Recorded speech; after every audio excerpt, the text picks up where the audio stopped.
Jadi kalau ingin diangkat derajatnya oleh Allah, ada dua pilihan. Satu, meningkatkan iman.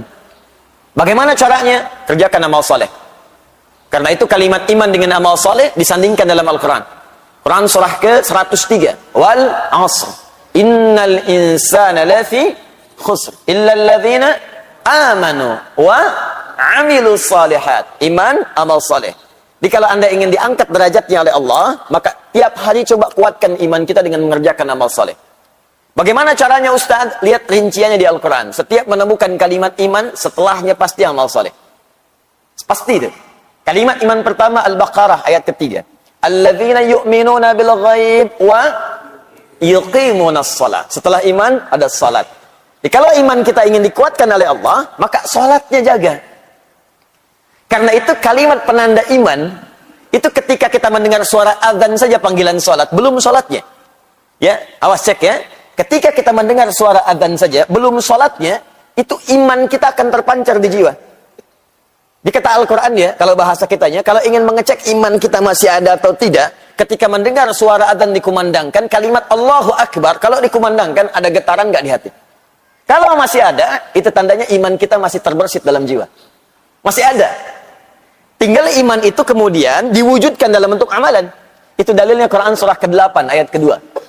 Innamal mu'minuna alladzina idza dzukirallahu wajilat qulubuhum wa idza tuliyat 'alaihim ayatuhu zadatuhum imana wa 'ala rabbihim yatawakkalun.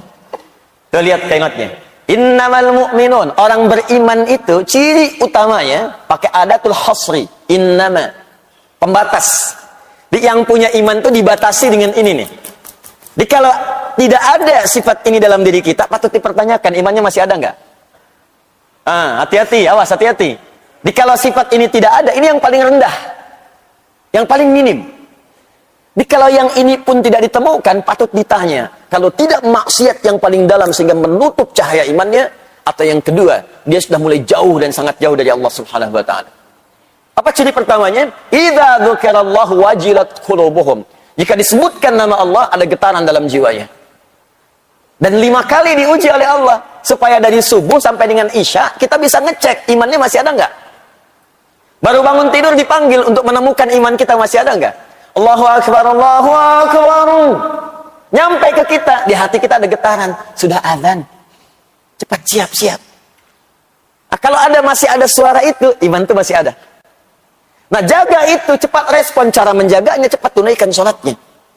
Jangan banyak dikomentari lagi. Pak, sudah azan? Iya, mah, tapi belum qomat. Nah, nanti imannya tidak naik tuh. Kalau kita mau naikkan, cepat respon itu. Kejar. Karena itu, tingkat terendah ini, kalau sudah tidak ada, apalagi meninggalkan itu yang bermasalah. Di hadis Abu Daud, nomor hadis 857, itu bahkan disebutkan sifat setan yang paling pertama, itu kalau dengar suara azan, dia lari terbirit-birit. Idza udzina fafarra syaitanu wa alaihi dhuratun. Kalau azan dikumandangkan maka setan akan lari. Lari sambil terbirit-birit. Kalau bahasa letterleknya, lari sambil terkentut-kentut.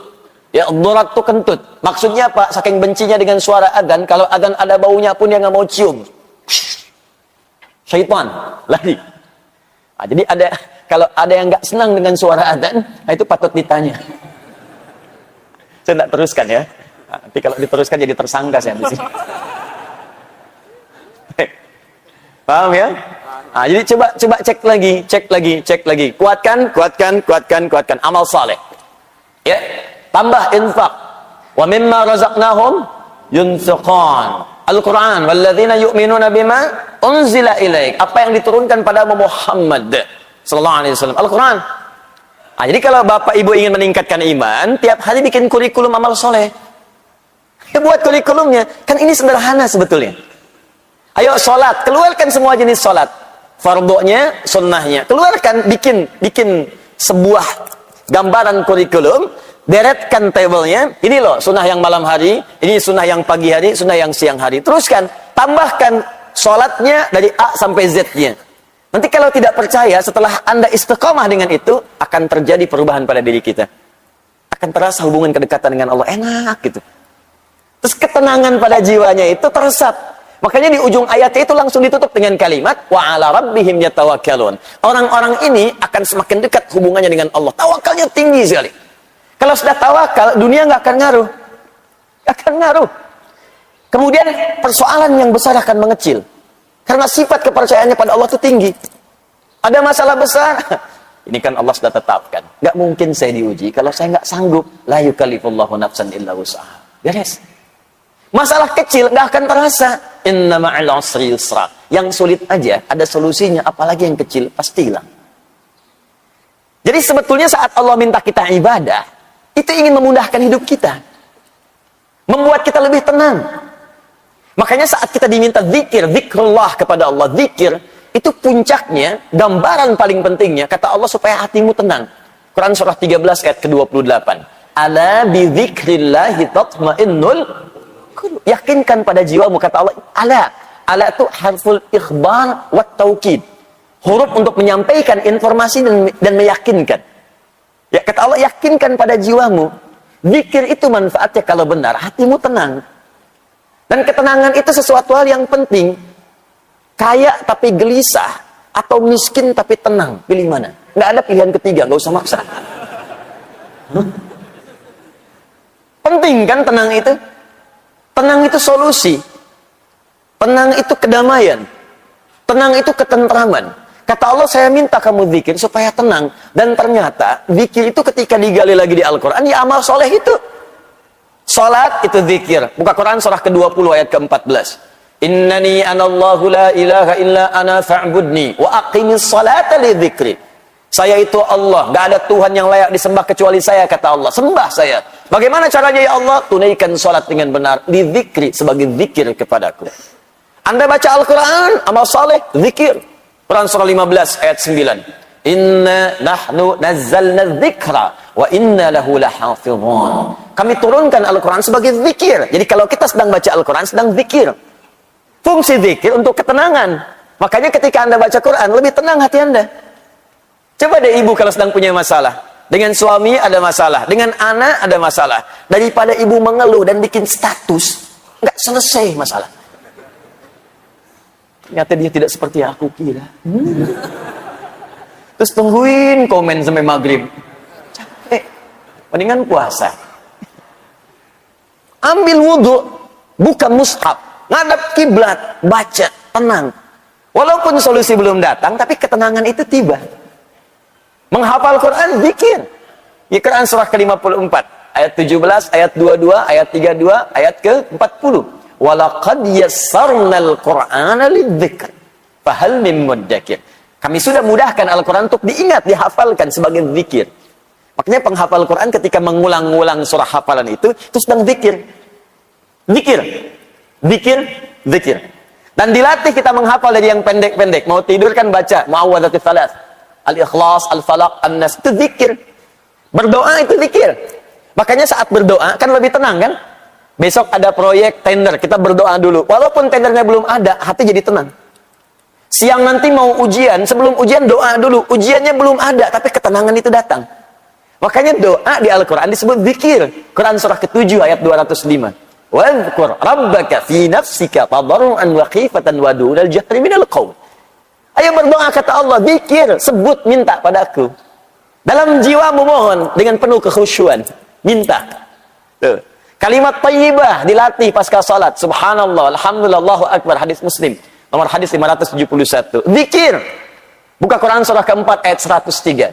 Fa idza qadaytumus salata fadhkurullah. Maka jika kamu telah tuntas mengerjakan sholat, zikir kepada Allah. Nah, semua zikir ini bentuknya amal soleh. Amal soleh, aktualisasi iman. Iman kalau ingin dikuatkan, kerjakan amal soleh. Kalau itu sudah ada, dampaknya ke hati tenang. Di saat kita diminta beramal soleh, itu bukan Allah yang ingin memberikan beban ke kita. Kita yang ingin diringankan. Jadi kalau cara pandang kita kepada amal soleh itu begitu, ringan ibadahnya. Allahu Akbar, Allahu Akbar. Alhamdulillah, hari ini sekarang tiba saatnya Allah akan meringankan bebanku. Tapi kalau dilihat sebagai kewajiban yang ada bebannya, capek. Allahu Akbar, Allahu Akbar. Ya Allah, baru aja zuhur, dasar lagi. Baru zuhur, dasar lagi. Emang dia zuhurnya udah terlambat. Jam 3.15 baru zuhur, 3.19 dasar. Jadi dia yang salah.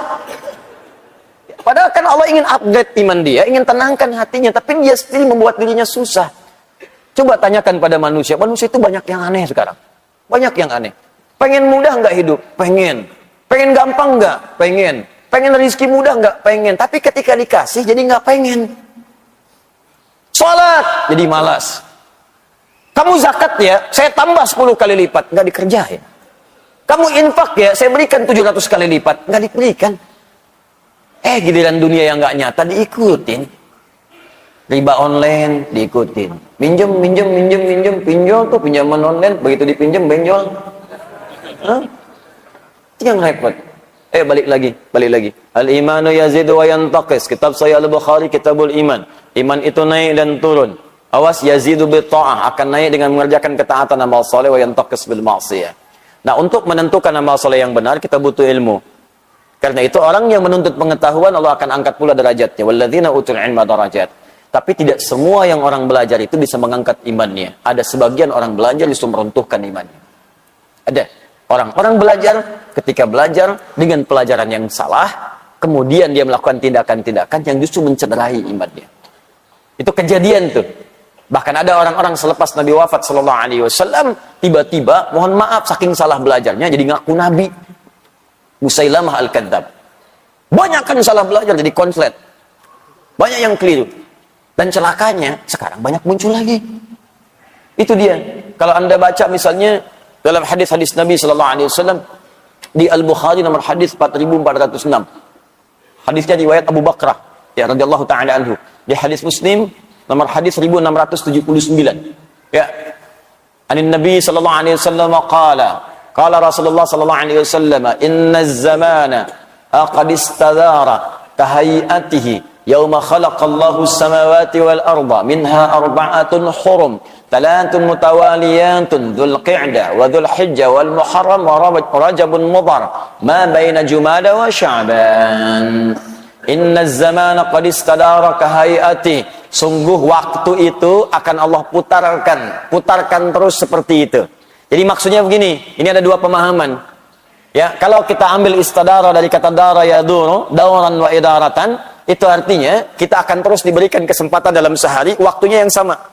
24 jam, 24 jam, 24 jam. Kata Allah, tiap hari akan saya ulang kesempatan segitu aja. Terus berputar. Cuman bedanya amal soleh Anda. Aktivitas kita. Apakah waktu yang saya berikan diisi amal soleh atau amal salah? Coba apa bedanya sekarang dengan kemarin dari segi waktu? Tidak ada. Dia mengulang begitu aja. Makanya coba lihat jam. Gak ada yang berubah. Silahkan cek. Atasnya tetap 12. Bawahnya 6. Kanannya itu 3. Kirinya 9. 1, 2, 3. Terus sampai dengan ke 12. Muter gitu aja. Gak pernah nambah. Coba lihat bilangan jam itu. Ya, pernah gak ada yang berubah angkanya? Gak ada. Kan itu jarum jam putar-putar gitu aja tiap hari. Muter lagi, muter lagi, muter lagi. Itu bukti paling nyata dari hadis Nabi Shallallahu Alaihi Wasallam. Apa yang membedakan perjalanan waktu itu? Amaliyah kita. Aktivitas kita. Makanya Allah berikan konsep kehidupan. فَإِذَا فَرَغْتَ فَانْصَبْ وَإِلَىٰ رَبِّكَ فَرْغَبْ. Ayo rencanakan kegiatan kita. Kalau yang kemarin ada yang salah, maka tutup sekarang dengan yang soleh. Kan itu rumusnya. Katanya belajar al-arba'in, tapi hadis yang nggak dipraktekkan. Coba lihat hadis ke-18. Masih ingat gak? An Mu'adz bin Jabal radhiyallahu taala anhu, wa Jundub bin Junadah radhiyallahu taala anhu. Qala Rasulullah sallallahu alaihi wasallam, ittaqillaha haitsu ma kunta wa atbi'is sayyi'atal hasanata tamhuha. Tingkatkan takwamu dimanapun kau berada dan tutupi yang jelek-jelek itu dengan kebaikan. Jadi kalau ada yang jelek yang kemarin, tutup dengan yang baik yang sekarang, bukan dipertahankan kejelekannya. Dan jelek ini dibagi dua dalam kaidah fikih. Jelek yang pertama, jelek yang tidak meningkat kuantitas ibadahnya. Kalau sadar kemarin nggak jemaah, maka sekarang berjamaah. Antum dikasih 5 kesempatan sholat kemarin. Sekarang diberi lagi. Kemarin 3 nggak berjamaah, sekarang 5 kali jamaah semua. Jadi kalau kemarin dikasih kesempatan nggak jamaah, sekarang dikasih hidup lagi nggak jamaah juga, butuh berapa lama lagi untuk hidup? Kemarin nggak baca Quran, ya sekarang baca. Masa kemarin nggak baca, sekarang nggak baca juga? Yang paling aneh, maaf ya, anak 4 tahun, mata buta, dah hatam Quran, hatam dan hafal. Antum dikasih 40 tahun, mata sehat, fisik kuat, kelengkapan semua ada. Masih belum bisa baca juga. Butuh berapa tahun lagi? Coba dipikir lagi. Katanya mau wafat. Katanya mau meninggal. Yakin akan pulang. Tapi bakal nggak pernah dikumpulkan. Apa nggak malu pulang menghadap Allah? Coba pikirkan lagi gitu. Mau cari dunia sebanyak apa? Saya kasih tahu ya. Kalau bukan dunia yang tinggalkan antum duluan, antum yang meninggalkan dunia duluan. Pulang antum. Nggak usah jauh-jauh lah. Kemarin Allah kasih sedikit aja gempa 7,4 skala Richter itu. Dan kita berdoa semoga Allah ringankan beban saudara-saudari kita, insya Allah. Ya, insya Allah dimudahkan. Insya Allah kita sinergikan untuk bantu saudara-saudari kita. Cuma ada fenomena yang sangat menarik. Begitu gempanya terjadi, semua orang keluar dari rumah, dari gedungnya. Baru 7,4, Anda sudah lupa dengan semua yang Anda kumpulkan. Anda kerjakan siang malam tuh. Berangkat kadang gelap sebelum subuh. Pulang-pulang tengah malam. Uang dikumpulkan, bangun rumah tinggi-tinggi, begitu dikasih gempa ditinggalin. Coba lihat. Keluar dia takut, padahal itu yang dia bangun dan dia kumpulkan setiap rupiahnya. Yang paling dahsyat, begitu diterima kerja, loncat-loncat traktir teman, selfie depan kantor, ceklik. Tempat kerja, lantai 40, gempa, rusuh ditinggalin keluar. Dan nggak sempat selfie lagi. Nggak sempat selfie lagi, udah lupa dengan handphone, lupa dengan kawan, masing-masing menyelamatkan diri. Itu baru 7,4 skala Richter. Bagaimana dengan yang 74 skala Richter? Lupa semua. Wa fasilati wa akhi, wa man fil ardi jami'an, thumma yunji. Kalau bisa ya Allah, saya lupa semuanya. Kalau bisa tukar ya Allah dengan semuanya. Kalau perlu semua manusia di muka bumi tukar untuk selamatkan saya. Udah nggak peduli dengan Anda. Oke, siap-siap. Akan ada waktunya tiba kita untuk pulang. Ayo belajar. Kita kumpul di sini untuk belajar. Kenapa banyak orang juga yang belajar kemudian jadi salah? Karena dia tidak memulai pelajaran dengan benar. Untuk itulah dituliskan oleh para ulama kitab-kitab yang mengantarkan kita belajar dengan benar dari sejak masa lalu sampai kekinian. Imam Al-Bukhari menulis kitab Adabul Mufrad. Imam An-Nawawi menulis At-Tibyan fi Adab Hawalatil Quran. Syekh Muhammad Hashim bin Ash'ari menulis kitab Adabul Alim wal Muta'allim. Dan kita telah sampai sekarang di halaman yang ke-13-nya insyaallah. Baru kita mulai materi kita. Tadi mukaddimah. Baik, bismillahirrahmanirrahim. Supaya kita semangat, kita kembalikan kepada awal bahasan kita. Fi fadlil alim wal ulama wa fadli ta'limihi wa ta'allumihi. Ini biasa, ini bab pertama. Tentang keutamaan, keistimewaan menuntut ilmu, keutamaan para ulama, keutamaan ilmu, keutamaan para ulama, keutamaan belajar ilmu, dan keutamaan mengajarkannya. Ini bab kita sudah sampai nanti di halaman ke-13-nya. Jadi gini, saya ingin tekankan sekali lagi, para ulama kita senantiasa mengambil manhaj dari Al-Quran. Sebelum mengerjakan sesuatu, dikeluarkan dulu keutamaannya. Ini kelihatan sederhana tapi penting. Keutamaan ini, kalau bisa kita keluarkan dulu, kalau mampu dituliskan. Supaya memotivasi kita kalau mengerjakan ini yang kita raih. Itu minimal kalau sedang malas-malas, ketika melihat itu lagi, itu muncul lagi motivasi yang kuat. Makanya seringkali di ayat Al-Quran itu, amalan bersanding dengan keutamaan. Misal infak tuh, ya. Ketika menyebutkan infaknya, keutamaannya dulu disebutkan. Quran surah kedua, ayat 261. Matalul ladzina yunfiquna amwalahum fi sabilillah kamathali habbatin ambatat sab'a sanabil fi kulli sumbulatin mi'atu habbah. Wallahu yudha'ifu liman yasha' wallahu wasi'un 'alim. Perumpamaan orang yang infak di jalan Allah Subhanahu wa taala. Perhatikan baik-baik, seperti orang yang menanam satu benih. Dari benih itu satu nih, dihitungnya satu dulu. Jadi kalaupun ada 1 rupiah Anda berikan, itu hitungannya bukan 1. Ambatat sab'a sanabil. Dari 1 ini tumbuh 7. Fi kulli sumbulatin mi'atu habba. Setiap 7-nya ada 100 benih baru. 1 kali 7 kali 100, 700 nilainya. 700 nilainya. Dan itu pun batas minimal, bukan batas maksimal. Karena ayatnya belum selesai. Sering dipotong sampai sini, belum selesai. Wallahu yudha'ifu liman yasha. Dan Allah akan melipat gandakan tanpa batasan bagi siapa yang dikehendakinya. Kata sebagian pakar tafsir, maksud yang ayat terakhir ini adalah orang yang tak pernah berhitung, maka Allah akan berikan tanpa hitungan. Tapi kalau dia ngitung, ya sesuai hitungan itu diberikan. Infak misalnya, 1 juta masukin. Sampai kotak infak tuh gak geser-geser. Tuh, 2, 3 juta. Tapi Tapi dihitung sama dia. Alhamdulillah, kali 700, punya catatan sendiri. 7 juta. Walaupun nggak dia upload, punya catatan, Allah kasih. Begitu dioper satu lagi, Masya Allah, ingin seperti yang 1 juta itu. Tapi nggak ada. Cuman dia nggak pernah berhitung. Tapi keikhlasannya sangat dalam. Yang dia punya cuma 500 rupiah. Itu pun logam. Dia masukkan dengan hati-hati, supaya bunyinya pun nggak kedengaran orang lain. Sampai masuk tuh lembut sekali, kayak landingnya itu soft gitu. Bagus. Dan dia nggak pernah berhitung, nggak pengen orang tahu. Itu lipat gandanya, yudha'ifu liman yasha, dilipat gandakan oleh Allah tanpa batasan. Bisa jadi dia masukkan 500, lipat gandanya bisa 1 juta, 1 miliar, 1 triliun dan sebagainya. Allah Ta'ala ada. Nah, kenapa dimasukkan itu? Banyak nanti keutamaan istighfar. Rajin istighfar bisa dapat surga seluas langit dan bumi. Quran surah ketiga 133. Wasari'u ila maghfiratin min rabbikum wa jannatin arduhas samawati wal ardh u'iddat lil muttaqin. Disusul lagi dengan amalan lain. Ayo bergegas kamu istighfar dan berharap dengan amalan-amalan itu bisa mendapatkan surga seluas langit dan bumi. Disediakan bagi orang takwa. Apa ciri amalan orang ahli istighfar? Kalau rajin istighfar kata Allah, maka akan muncul amalan-amalan lain. Ayat 134-nya.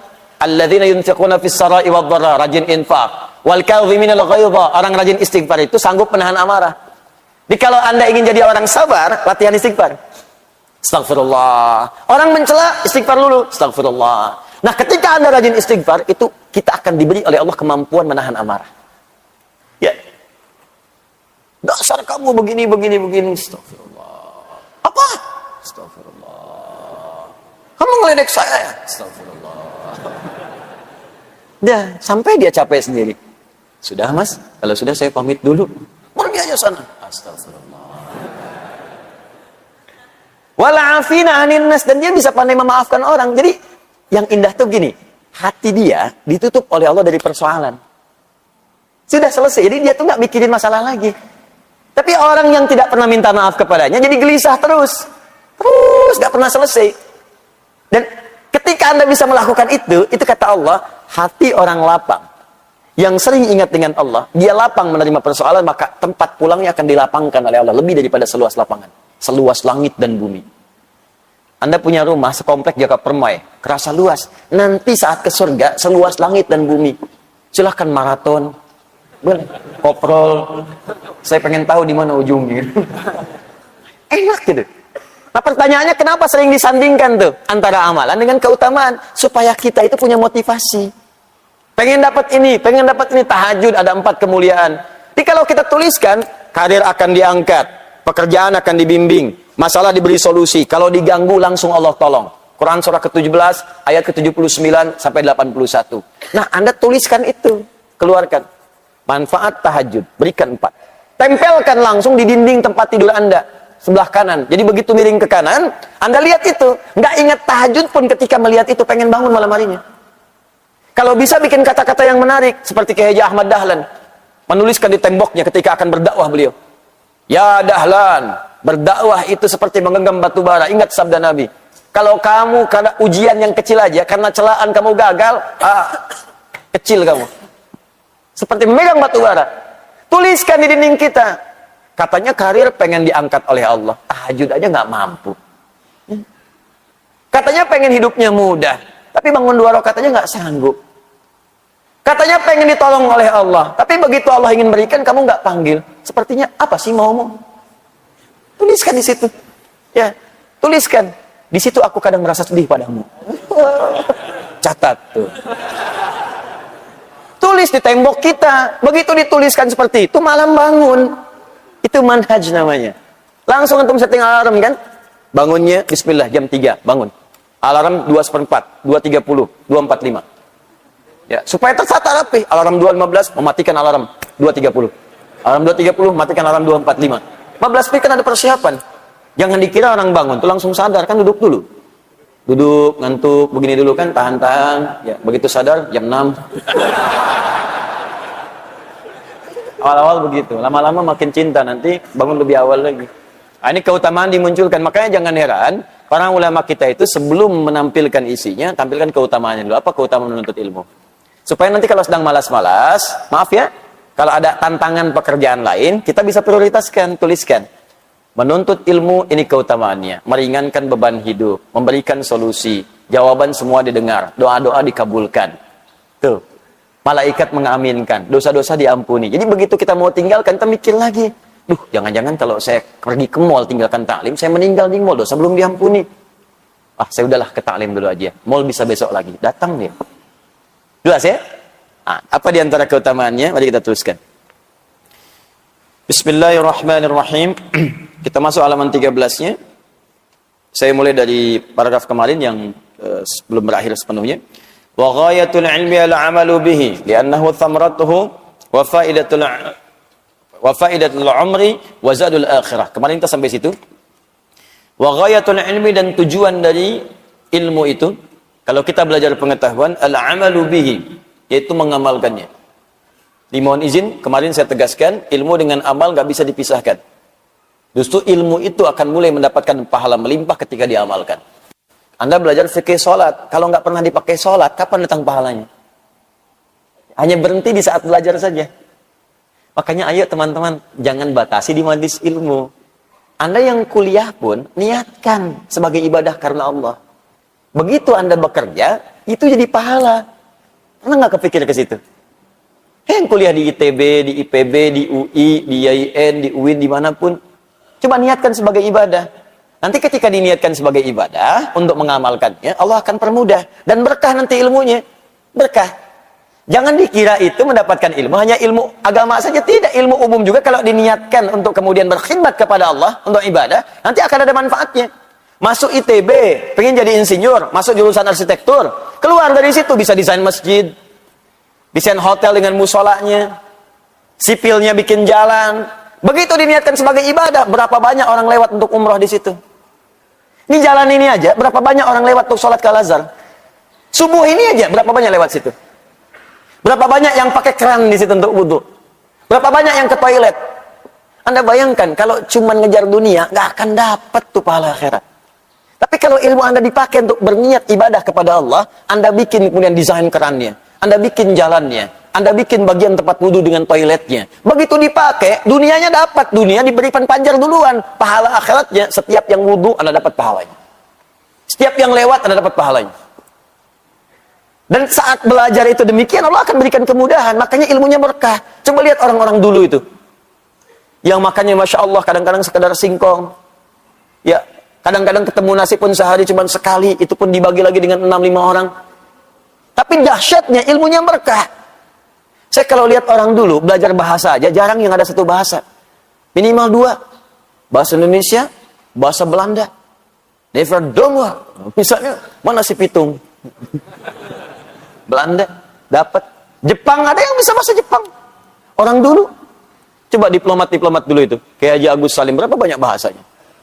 Ya, Bung Hatta. Ya, Masya Allah. Insinyur Soekarno, misalnya yang lain-lainnya itu. Ya, mereka belajar.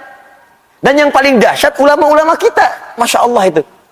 Ya, ulama-ulama kita itu dulu bukan sekedar belajar, kemampuannya luar biasa, semua ilmunya bersanad, kemampuan bahasa Arabnya, kemampuan Qurannya, bahkan tidak sedikit yang jadi mufti langsung di Masjidil Haram. Tidak sedikit di antara mereka. Dan namanya abadi sampai sekarang. Bahkan murid-muridnya mengajar lagi. Syekh Yasin Al-Padani, berapa banyak muridnya sekarang mengajar? Syekh Ahmad Khatib Al-Minangkabawi, berapa banyak muridnya punya manfaat sekarang?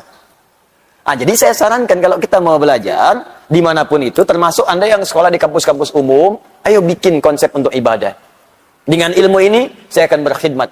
Ingat pesan saya, kalau Anda kejar akhirat, dunia akan ikut. Tapi kalau Anda kejar dunia, akhirat akan meninggalkan Anda. Kita kesini untuk ibadah, sholat, taklim. Dunia ikut. Begitu selesai, ada kopi, ada sarapan, ada pisang, dunia tuh. Tapi kalau kesini coba nyari pisang, akan dapat. Udah akhirat gak dapat, pisang gak kebagian. Paling gak enak tuh. Akhirnya bikin status, ternyata di Al-Azhar gak ada pisang. Enak kesini mau cari pisang, mau cari ilmu. Jadi kalau kita nyari akhirat tuh ikut dunia semua. Saya sering katakan begini, rezeki itu udah diatur. Surga kita yang belum jelas. Dunia tuh gak usah capek lah. Ya, yang capek pada dunia, dia belum paham dunia. Makanya pelajari ilmunya supaya nggak susah. Ini di rumah tangga ribut, karena nggak pelajari ilmunya. Jadi nggak selesai-selesai. Padahal kadang-kadang cuma beres dengan senyuman aja, tapi kadang nggak beres-beres. Kenapa? Karena ilmunya nggak dipelajari. Di bagian pertama, ghayatul ilmi ala amalu bihi. Ya, jadi mohon izin, orang yang belajar itu tujuannya untuk diamalkan. Kemudian itulah menjadi buah dari pengetahuannya yang bermanfaat untuk hidupnya di dunia dan bekalnya ke akhirat. Ini yang kemarin kita tegaskan. Sekarang teruskan. Wa nahika bihadza syarafan wa fadlan wa jalalatan wa nubula. Kita selesaikan kemarin sampai di sini. Dan cukuplah engkau paham kalau engkau bisa belajar dengan mengamalkan ilmumu, bukan sekedar hidupmu dunia akan bermanfaat, bekal akhiratmu menambah, tapi kata Syekh Hashim, syarafan, engkau akan dimuliakan oleh Allah. Wa fadla, engkau akan diberikan keutamaan lebih oleh Allah. Syaraf, diangkat kemuliaannya. Bahkan Allah turunkan langsung ayat sendiri. Yarfa'illahu alladhina amanu minkum walladhina utul ilma darajat. Syaraf. Quran surah ke-58 ayat ke-11. Wa fadla, dapat tambahan keutamaan. Diutamakan. Nambah. Apa di antara keutamaannya? Diangkat derajatnya seperti mujahid fi sabilillah. Kalau wafat, syahid. Ada di antara keutamaan penuntut ilmu itu, teman-teman, ini ya, saya beri contoh sedikit. Jadi kalau ada fadlun dalam Al-Quran, itu artinya tingkat yang paling utama. Jadi kalau surga, surga yang paling utama. Kalau dunia, dunia yang paling utama. Ada posisi dalam sholat yang saat kita mengerjakannya, kata Allah, jangan berdoa biasa. Minta yang paling utama. Misal, ya, kan di sholat kita sering berdoa kan? Makanya sholat di fikih disebut doa. As-sholatu hiyad doa. Sholat itu doa. Karena semua dari takbir sampai salam, itu doa. Tapi ada dua posisi saja yang langsung kata Allah, kalau anda berada di dua posisi itu dan anda berdoa, maka minta yang paling utama. Kalau surga, minta surga yang paling utama. Bersama Nabi, dengan orang soleh, dengan para syuhada, minta yang paling utama. Kalau dunia, minta yang paling utama. Jangan tanggung. Kaya sekalian, kaya dan berkah. Ya, kedudukan tinggi sekalian, tinggi dan berkah. Minta yang paling tinggi. Ya Allah, jadikan saya orang yang kaya yang bisa bersedekah dan hafal Al-Quran. Ya Allah, jadikan saya presiden yang bisa mengamalkan isi Quran. Ya Allah, jadikan minta yang paling tinggi sekalian. Apa dua posisi itu? Itu ada di Quran surah ke-48 ayat ke-29. Disebutkan dengan kalimat fadl. Muhammadur Rasulullah walladzina ma'ahu asyidda'u 'alal kuffar ruhama'u bainahum tarahum ruk'an sujjada yabtaghuna fadlan minallahi wa ridwana. Engkau akan lihat umat Nabi Muhammad itu tegas pada segala yang menyimpang, saling berkasih sayang dengan sesamanya. Ciri utamanya, mereka rajin sholat. Jadi umat Nabi Muhammad itu kalau ingin dibedakan, ini umatnya atau bukan, lihat sholatnya. Ini sindiran halus tapi tajam gitu ya. Katanya umat Nabi Muhammad, tapi dipanggil azan nggak mau sholat. Katanya umat Nabi Muhammad, diminta sujud nggak sujud. Kata Allah sederhana, umat Nabi Muhammad itu tarahum ruk'an sujada. Engkau akan lihat dia ruku dan sujud salat. Jadi kalau anda masih mengaku umat Nabi, akan kelihatan salatnya. Datang. Itu sindiran tajam loh, halus tapi tajam. Maaf ya, artinya ketika anda mengaku umat Nabi Muhammad tapi nggak mau salat, dipertanyakan nilai keumatannya. Dan saat ruku dan sujud itu, yabtaguna fadla, dia minta yang paling utama dari Allah. Jadi kalau sedang ruku, sedang sujud, berdoa yang paling utama. Terutama saat sujud. Jangan nanggung. Kalau ada dicontohkan lafaz dari Nabi, bacakan doanya. Kalau nggak ada contoh lafaz dari Nabi, di hati kita mintakan. Ya Allah, saya pengen di Firdaus, ya Allah. Ya Allah, saya pengen berjumpa dengan Rasulullah. Ya Allah, berikan kesempatan untuk menatapmu di hari kiamat, ya Allah. Ya Allah, sukseskan bisnis suamiku, ya Allah. Dan berkahi pada bisnisnya. Berkahi di harta kami, ya Allah. Ya Allah, jadikan keluargaku semua penghafal Quran. Aku nggak minta apapun, ya Allah. Pengen Quran aja, ya Allah. Pengen Quran aja. Minta yang paling utama. Fadlan. Dan keutamaan penuntut ilmu fadlan yang paling utama adalah statusnya dinaikkan oleh Allah sebagai mujahid fi sabilillah. Jadi kalau dia sedang belajar, wafat syahid statusnya. Itu langsung turun Quran surah ke-9 ayat 122. Paling kiri sebelah bawah di mushaf. Wa ma kana al-mu'minuna liyanfiru kaffah. Ya, falaula nafara min kulli firqatin minhum ta'ifah liyatafaqahu fid din. وَلِيُنذِرُوا قَوْمَهُمْ إِذَا رَجَعُوا إِلَيْهِمْ لَعَلَّهُمْ يَحْذَرُونَ. Catat ya, karena di kitab tidak ada, ini syarahnya. Awas. Kata Allah, tidaklah semua orang beriman. Iman dulu tuh. Tidaklah semua orang beriman pergi bermedan perang semuanya, ke medan juang semua. Aku akan turunkan satu amalan yang kalau dikerjakan statusnya sama dengan yang berjuang di medan perang. Apa amalan itu? Tafaqquh fid din, belajar di agamanya. Makanya saya nggak bosan ingatkan, coba catat jadwal taklim di setiap masjid. Catat yang tafakuh, yang baik-baik. Yang baik-baik. Yang bisa memahamkan kita. Ini bukan sekedar datang, tapi nggak ada isinya. Datang apalagi menurunkan iman kita, itu yang bahaya. Yang banyak ketawa tapi nggak jelas. Atau yang isinya bahkan semakin nggak jelas. Semua agama sama, menuju pada Tuhan yang sama, cuman caranya beda-beda. Jangankan kita yang dengar, dia aja yang nyampein bingung. Ya. Itu kan bahasa Nabi. Anda akan mendengar nanti awas zamanun, akan datang satu masa nanti, di hadis Muslim, sahih hadisnya. Akan datang di satu masa nanti, orang-orang yang tiba-tiba menyampaikan sesuatu membuat Anda bingung, kaget. Ya, jangankan Anda, kata Nabi, orang dulu pun kalau dengar itu akan ikutan kaget. Ini Abu Jahal, Abu Lahab, abu-abu yang lain tuh kalau dengar Abu, nah yang sekarang itu ikut kaget tuh. Ikut kaget. Karena mereka pun nggak punya kosakata itu. Ya, canggih juga nih kata-katanya ya. Jadi Abu Jahal tuh nggak punya itu. Ya, Abu Jahal sejahal-jahalnya. Ya, benar, Abu Jahal sejahal-jahalnya. Dan Abu Lahab selahab-lahab ya. Itu Abu Jahal tuh datang kepada Nabi dengan rombongannya itu. Ketika datang ke Nabi, kalimatnya sederhana. Ya Muhammad SAW, kita ini nggak usahlah berpelisih, nggak usah perang. Kita damai aja. Nah, caranya gimana? Malam ini, biarkan, kita memang beda, kata mereka. Kita memang beda. Tapi perbedaan ini jangan sampai membuat kita berselisih perang. Malam ini, udahlah kita gantian aja. Malam ini kami nyembah Tuhan kamu. Besok-besok kamu nyembah Tuhan kita. Selesai. Tapi kalimatnya sederhana, kita memang beda, tapi jangan berselisih. Tuh, jadi orang-orang dulu sejahal-jahalnya, sejahiliah-jahiliahnya, itu nggak kenal dengan persamaan agama. Nggak kenal dengan pluralisme agama, semua agama sama. Dia masih mengakui kita emang beda. Tapi beda ini jangan sampai rame, gantian aja. Turun surah Al-Kafirun. Qul ya ayyuhal kafirun. Katakan Muhammad pada orang-orang yang masih menutup dirinya, belum bisa menerima cahaya Islam dengan baik. Makanya ketika dipanggil kafir, dia nggak marah. Abu Jahal kan pintar bahasa Arabnya. Ya, lebih pintar daripada yang sekarang. Pintar. Bisa bikin sastra, kalimatnya fasih, dipanggil kafir nggak marah. Kuliah ayyuhal kafirun, dia nerima. Memang saya masih menutup diri kok. Dan dia nggak marah. Nggak pernah tuh ada riwayat mengatakan tafsir asbabun nuzul ketika disebutkan kuliah al-kafirun, Abu Jahal langsung naik pitam mengatakan, "Apa kafir?" Jadi orang Arab paling fasih aja disebut kafir, dia menerima karena itu memang bahasa syariat, bahasa fiqih, dan itu dipahami betul. Ini konteks yang harus kita dapatkan teman-teman sekalian. Ini kembalikan lagi ya supaya nggak lama-lama. Nah, fadla, minta yang paling utama. Jelas ya?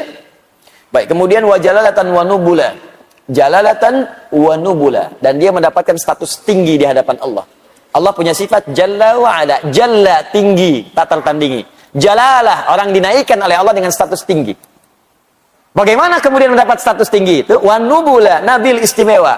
Bagaimana mendapatkan itu semua? Dirinci lagi oleh Syekh Hashim. Ini yang kita bacakan. Ya. Ini Masya Allah ini. Ya, Al-Quran, hadisnya ada semua. Bismillah. Yuk kita teruskan. Ke-14 ya. Ayat-ayat yang tadi untuk mendapatkan keistimewaan sudah saya bacakan sebelumnya. Wa qala ta'ala innama yakhshallaha min ibadihil ulama. Pertama diangkat statusnya oleh Allah yang istimewa sebagai orang yang paling khasyah dengan Allah. Jadi paling takut kepada Allah itu orang-orang yang punya ilmu. Status pertama. Di Quran surah Fatir itu, Quran surah ke-35 ya, dari ayat 27 sampai ayat 29. Di 28-nya ada kalimat itu. Kemudian juga teman-teman sekalian, kita teruskan ke bagian kita sekarang halaman 14. Faman dhafara bihi su'ida wa man fatahu khasira. Maka dari itu, orang-orang yang semangat menuntut ilmu, maka hidupnya cenderung bahagia. Bahagia dia. Karena semua janji yang diberikan tadi dia dapatkan. Kalau wafat, syuhada. Wafat syuhada itu enak. Di surga aja ketemu Nabi langsung. Bukan cuma Nabi, semua Nabi. Ya, wafat syuhada.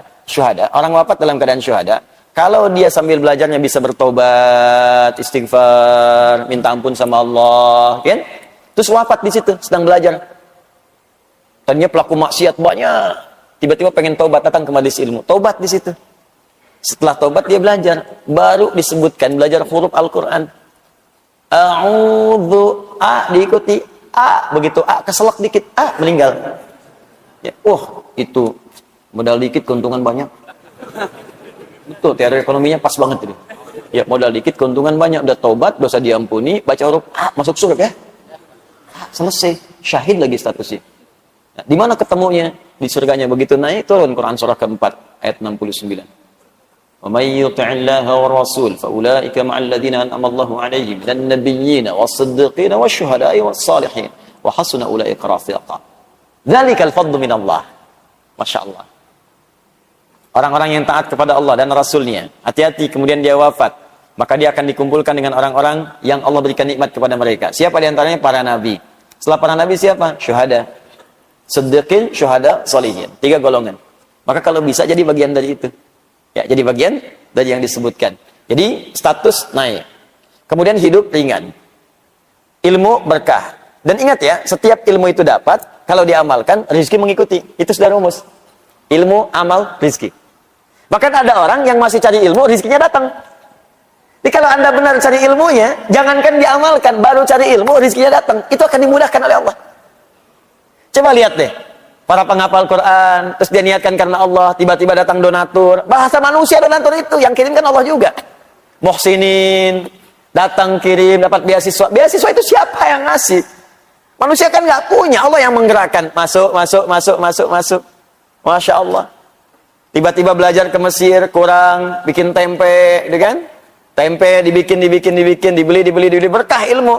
Begitu belajar, dan dapatkan itu, selesai, tiba-tiba naik status. Kasih jadi.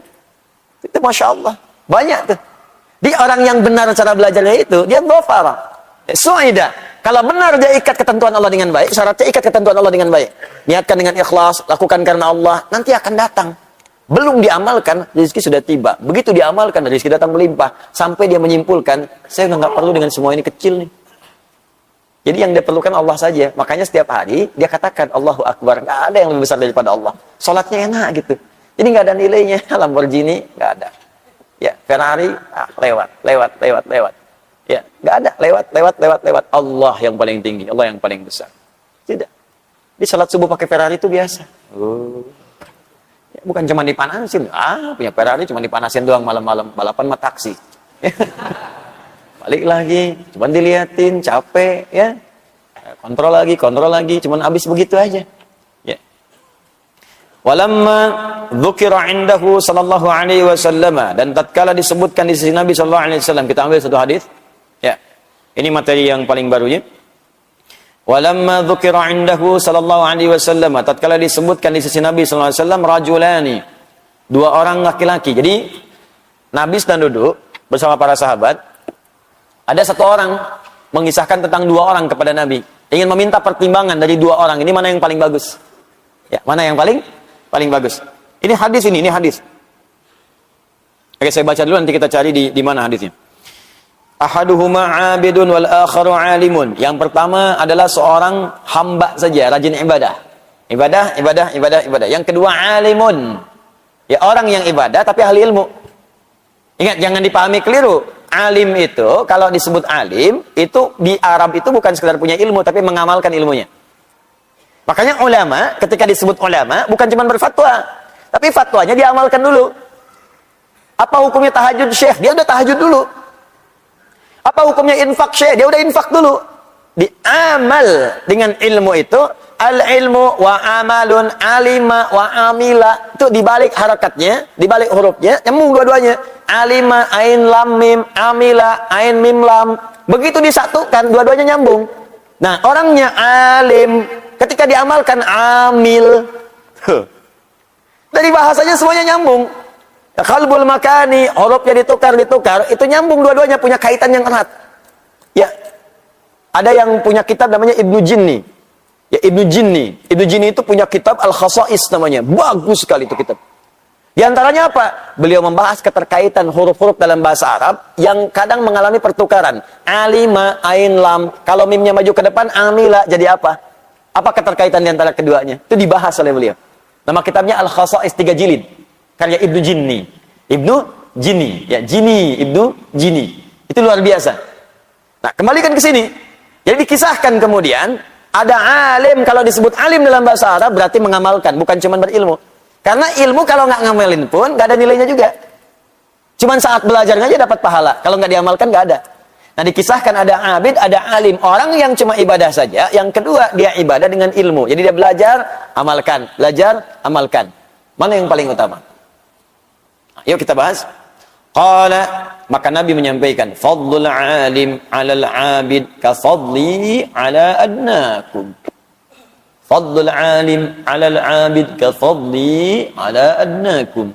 Keutamaan seorang penuntut ilmu yang dia berniat mengamalkan amalnya, baru berniat mau ngamalin amalnya, kemudian dia menuntut ilmu, belum diamalkan tuh. Kata Nabi apa? Ka fadli 'ala adnakum. Seperti keutamaan diriku ini kepada yang lebih rendah di antara kalian. Bukan yang lebih pintar, yang lebih rendah. Ini tinggi batasnya. Nabi tidak membandingkan Nabi dengan yang paling soleh di antara sahabat. Tapi yang paling rendah ibadahnya di antara para sahabat. Diseakan-akan jaraknya jauh banget. Ya, ini ada sahabat kayak Abu Bakar, levelnya kan tinggi kan? Di atasnya ada Nabi Muhammad SAW. Kalau membandingkan Nabi Muhammad dengan Abu Bakar, tetap masih unggul Nabi. Cuman keutamaan Abu Bakar itu tinggi. Sampai saking tingginya, hidup menemani Nabi. Hijrah menemani Nabi.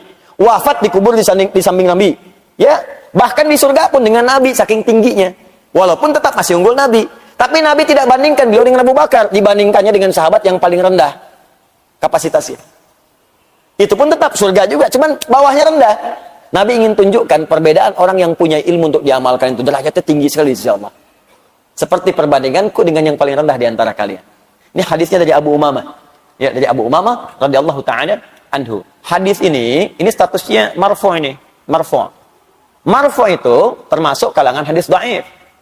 Tapi dhaif itu, nah ini yang mau saya tunjukkan. Kadang-kadang nih sekarang banyak bahasa-bahasa yang nggak dicerna lagi. Dhaif tinggalkan. Dhaif tinggalkan, tapi ilmu nggak ada.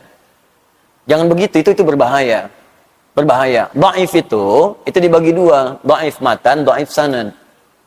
Kalau dhaifnya di sanad, sanad itu yang meriwayatkan hadisnya, bukan di matan, itu status masih bisa diamalkan sepanjang punya dua syarat.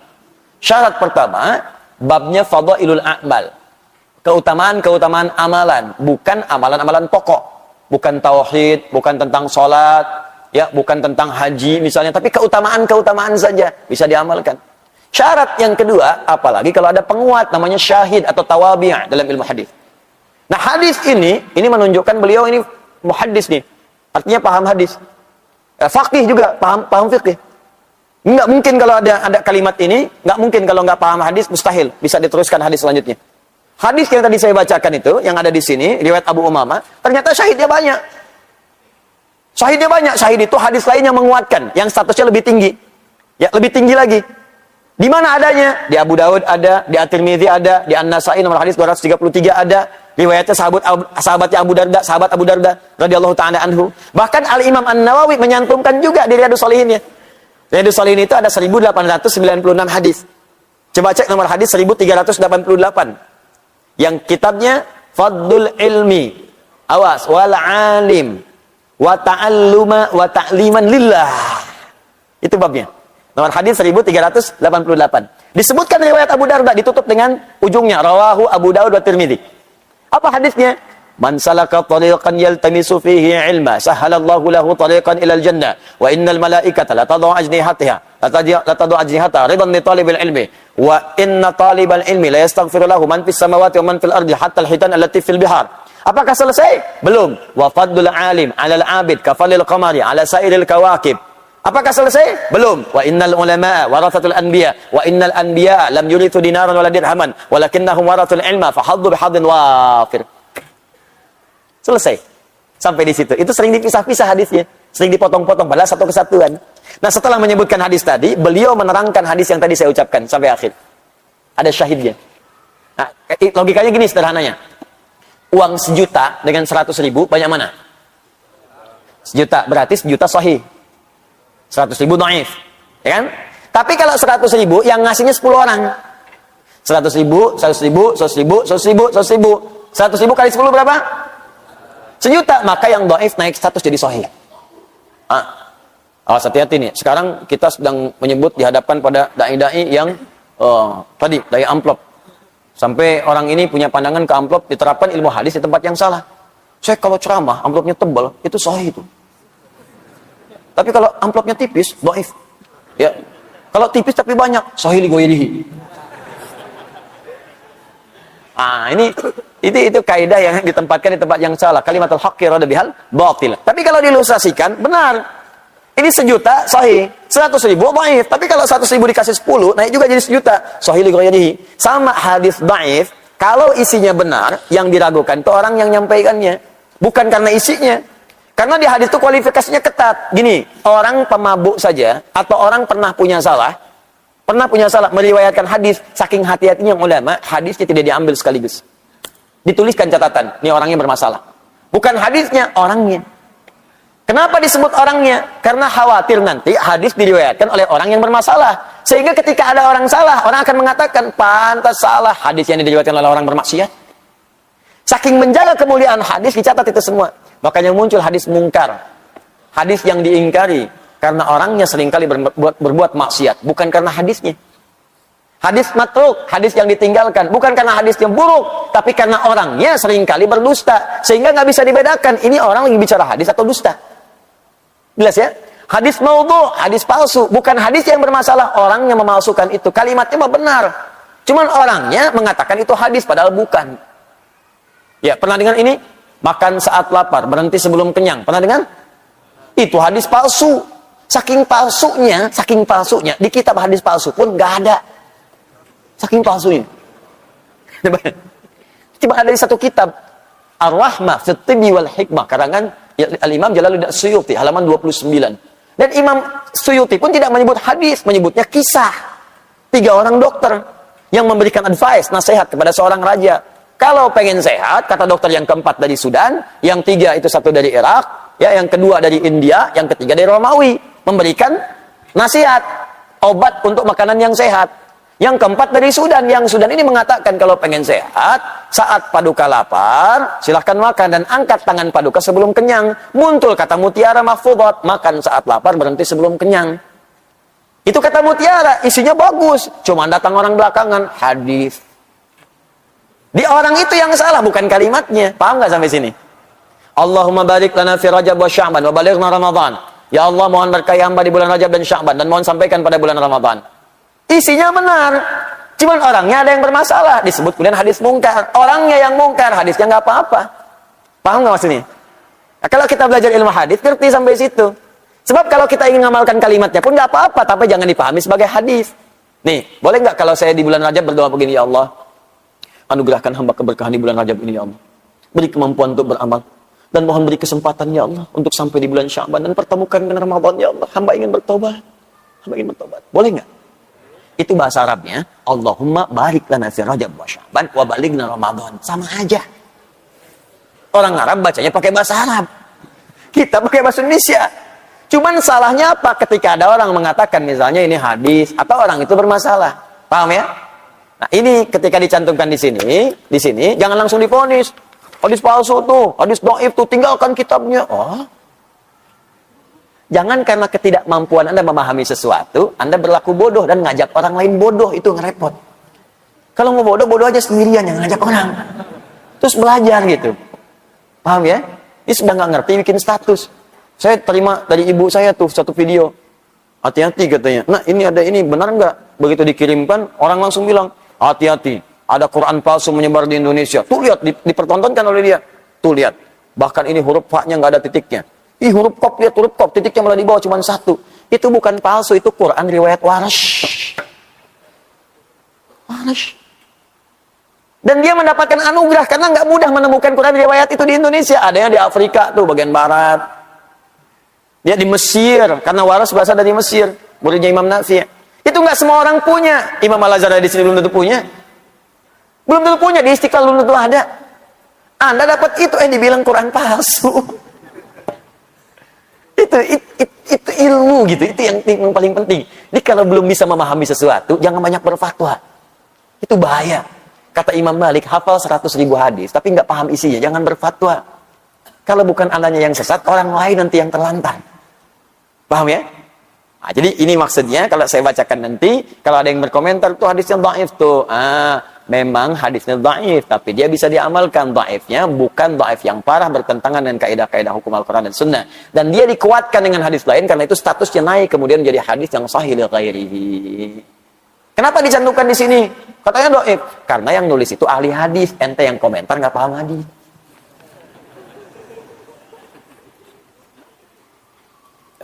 Saya baca terakhir ya, sampai kita ada 2 menit. Saya takutnya nanti ditanya, belajar apa tadi? Hadis dhaif. Cuma naik status ahli ghairihi. Gimana itu? Ya, tanya tayangannya. Wa qala sallallahu alaihi wasallam, dan sallallahu pernah bersabda, man salaka tariqan yatlubu fihi ilman salakallahu bihi tariqan min turuqil jannah. Nah, ini yang tadi saya sebutkan, satu rangkaian. Ini penguat ya syahidnya. Adanya di An-Nasai nomor hadis 233, juga di Abu Daud, juga di At-Tirmidzi, juga Imam An-Nawawi dalam Riyadhus Shalihin nomor hadis 1388. Rawinya Abu Darda. Hadisnya sahih, ada yang menyebutkan hasan. Ya. Statusnya tetap hasan, itu hadis sahih. Ya, sahih. Ya, cuma daya ingat hadis itu kan 5 syaratnya. Mattasala isnaduhu binaqdil adli dhabiti anil adli dhabiti min ghairi syudzudin wala illatin qadihatin. Paham? Tidak, ya, nanti belajar. 5 itu. Jadi kalau salah satu kurang, ya, kurang dhabit, hafalannya kurang dikit. Kurang dikit tuh koma jadi lupa komanya, titik jadi lupa titiknya. Bukan lupa hadisnya. Jadi ilmu hadis itu kalau lupa koma dikit turun status tuh dhabitnya, kurang. Dari sahih jadi hasan. Ya. Jadi hasan. Jadi kalau saya bacakan kalimat misalnya, nih Al-Jami' As-Sahihul Musnad Al-Mukhtasar min umuri Rasulillah sallallahu alaihi wasallam wa sunanihi wa ayyamihi. Ulangi. Nah, itu maudhu tuh kalau nggak bisa ngulang. Itu statusnya turun. Tapi kalau bisa diulang lengkap sempurna kalimat titik komanya itu sahih. Tapi kalau macet sedikit, koma sedikit, hasan.